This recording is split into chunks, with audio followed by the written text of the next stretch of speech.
Вайсковыя могілкі ў Менску помнік не толькі культуры, але і гісторыі. На іх можна ставіць пытанні і знаходзіць адказы з найноўшай беларускай гісторыі. Напрыклад, чаму Янка Купала так доўга вяртаўся на радзіму пасля сваёй смерці ў Маскве? Або чаму Беларусь не мае выключна нацыянальнага беларускага некропаля, весь час хаваецца, крыецца ў кантэксце расейшчыны альбо пальшчызны? Чаму смерць місіянеркі-амерыканкі у Менску, пахаванай тут, на гэтых могілках, прычынілася да развіцця беларускай медычнай прамысловасці? І врэшце, ці належыць беларускім патрыётам шанаваць магілы камуністаў?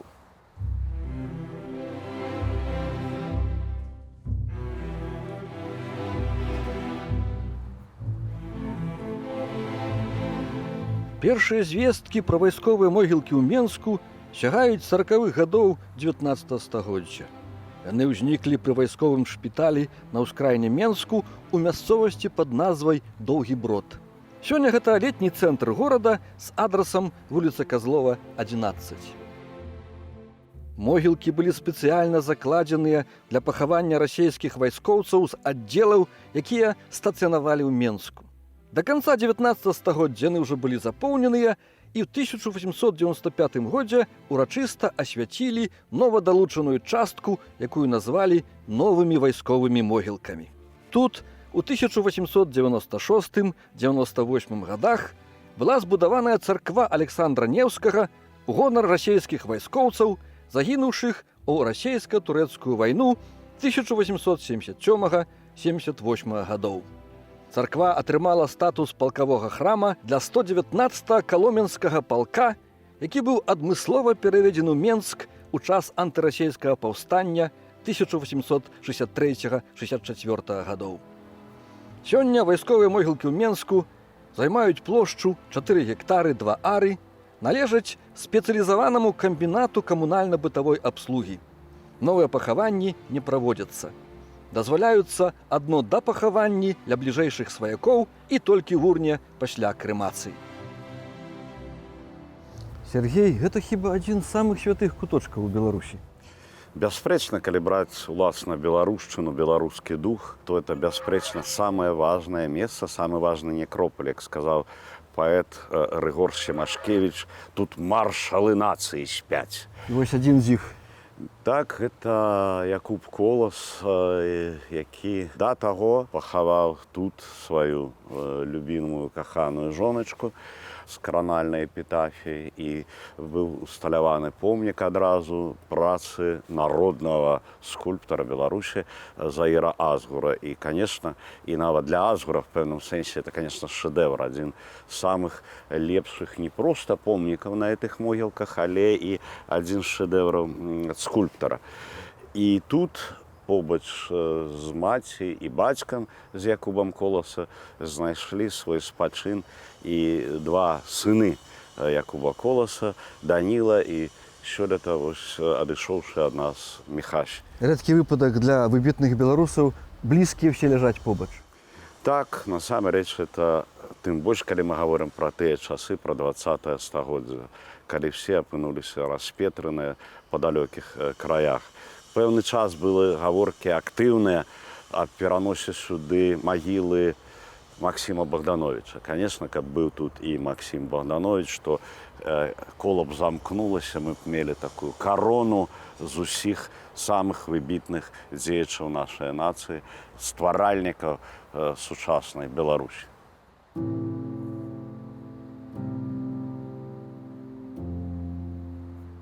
Колас адразу быў пахаваны на тых могілках, а дарога да яго Купалы была даўжэйшай. Так, Купала, як мы ведаем, скончыў жыццё самагубствам, ну, так кажуць, памёр у Маскве і 20 гадоў быў пахаваны на славутых ваганькаўскіх могілках. Але на гэтых могілках пахавана цешча Янкі Купалы, Эмілія Мане, францужанка, пахаваная маці Янкі Купалы, там недалёка ад царквы, і была пахаваная тут ягоная жонка. І натуральна, што калі тут было ўсё добраўпарадкавана, в 1962 годзе нарэшце свой вечны спачын знайшоў тут і сам наш народны паэт. Не на ўсходніх могілках, як Так, іншыя, так. а менавіта побач з Коласам Так, тут. побач з Коласам і іншымі тут літаратарамі перадваенныя пары, якія пры ўваходзе там ёсць. Так што ўсё дзіўна Замкнулася на Да, свету. было б дзіўна, там кранальны вось ёсць помнік маці Купалы, якім ад яго імя эпітафія, там слоў беларускіх там навучыўся ад маці. Так што это сапраўды ўсё вельмі лагічна і вельмі хорошае такое добрае месца. Ну і скульптура сама яшчэ аднаго нашага класіка, а не Кейчыка. Это, конечно, таксама шэдэвр скульптурнага мастацтва.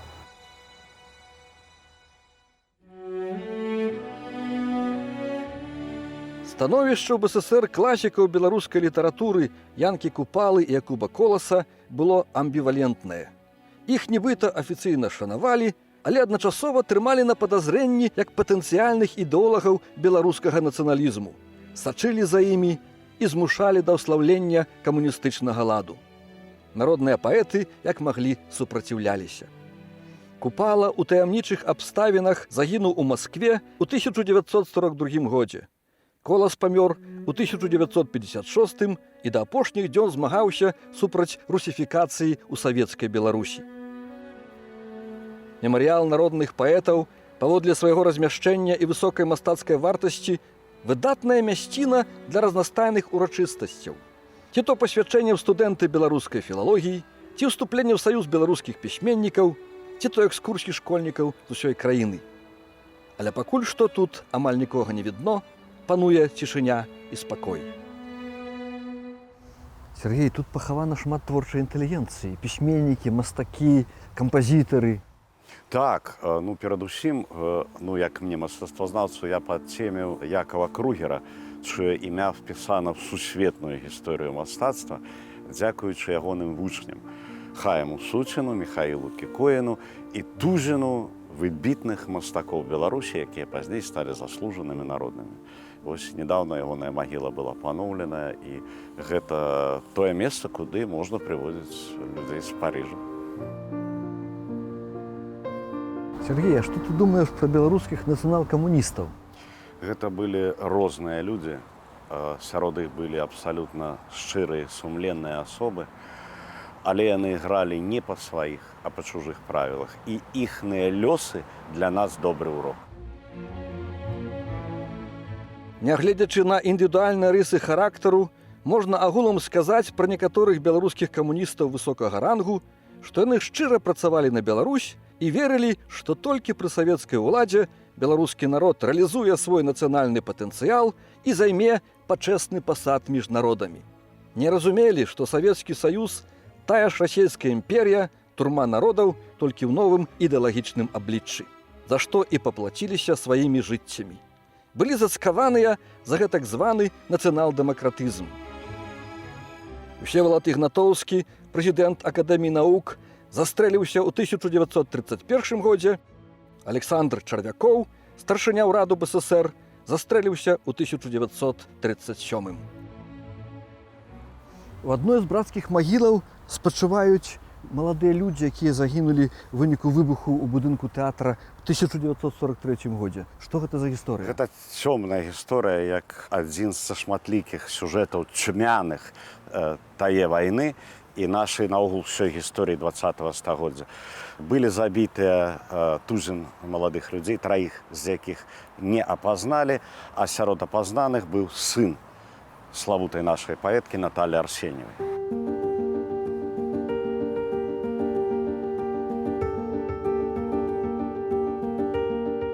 Гісторыя, пра якую не пісалі савецкія гісторыкі, звязаная з арганізацыяй забойства Вільгельма Кубе, кіраўніка нямецкай акупацыйнай адміністрацыі ў 1941-43 годах. У Маскве Куба лічылі асабліва небяспечным з-за яго даволі паспяховай супрацы з беларускімі нацыяналістамі. Падрыхтоўкай ліквідацыі Кубы адмыслова займаліся некалькі групаў савецкіх дыверсантаў. 22 ліпеня 1943 года яны арганізавалі выбух у Менскім тэатры, падчас якога загінулі 13 маладых людзей, сябраў Саюза беларускай моладзі. Куба ў тэатры не было. Гаўляйтара Беларусі забілі праз 2 месяцы мінай, падкладзенай пад ягоны ложак пакаёўкай Аленай Мазанік.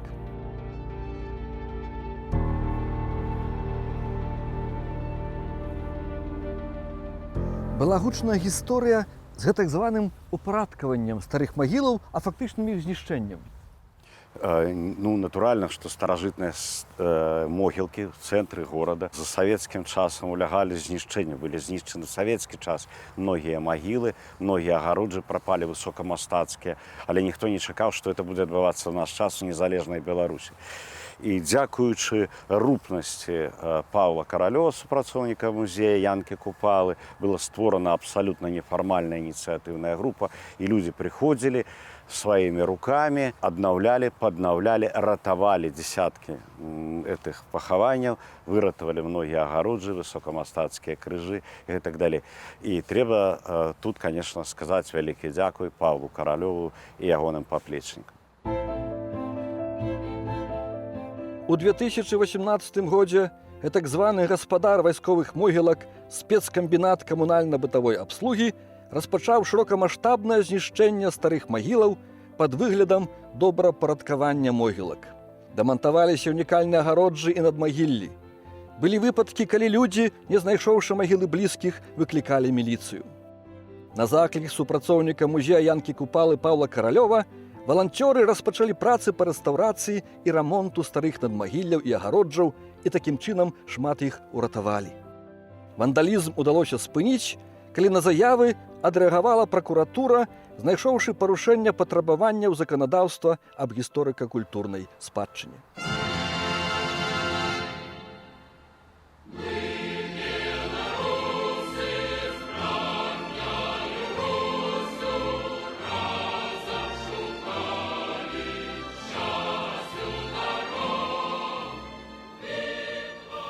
Як нам быць так званымі амбівалентнымі творцамі? Вось тут недалёка адзін ад аднаго пахаваныя Міхась Клімковіч і Несцер Сакалоўскі, аўтары гімна Беларускай Савецкай Сацыялістычнай Рэспублікі. Міхась Клімковіч напісаў гэты гімн са словамі «Нас аб'яднала Сталіна імя». Але акрамя таго, ён напісаў драматычную трылогію Георгія Скарына, лібрэта да оперы Кастусь Каліноўскі.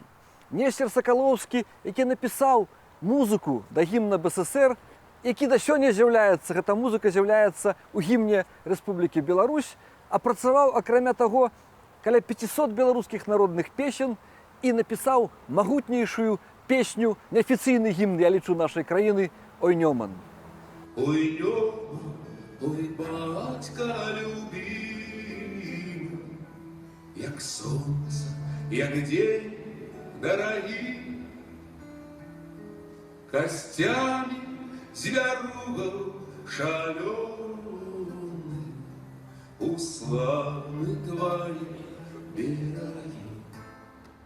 Маладая амерыканка Рут Уоллер працавала ў Менску ў місіі ААН.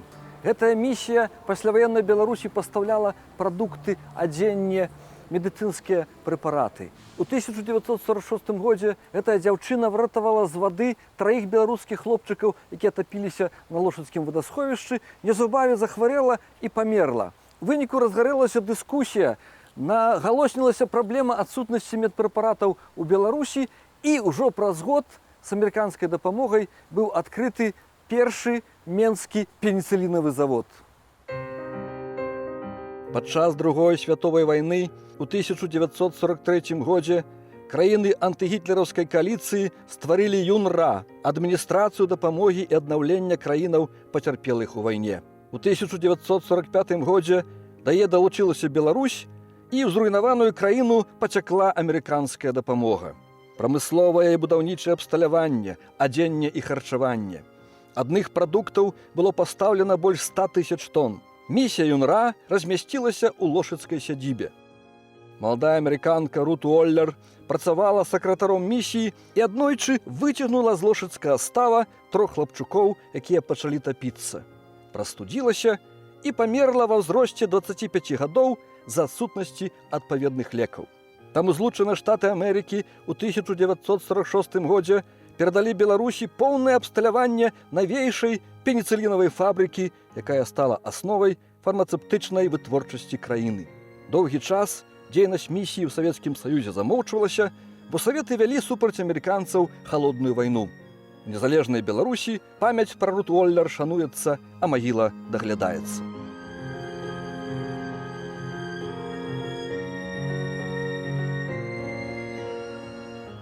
На вайсковых могілках пахаваныя розныя людзі, розных прафесій, перакананняў, партыйнай і дзяржаўнай прыналежнасці. Тут можна знайти помнікі, на якіх з гонарам написано «Член КПСС такого-то года». І таксама пахаваны, напрыклад, Фабіян Акінчыц, адзін з лідараў беларускіх нацыянал-сацыялістаў. І вось гэтая мяшанка, гэты агляд могілак вайсковых у Менску наводзіць нас на філасофскія роздумы. Усё мінае, могілкі прыміраюць усіх, застаецца вечнасць.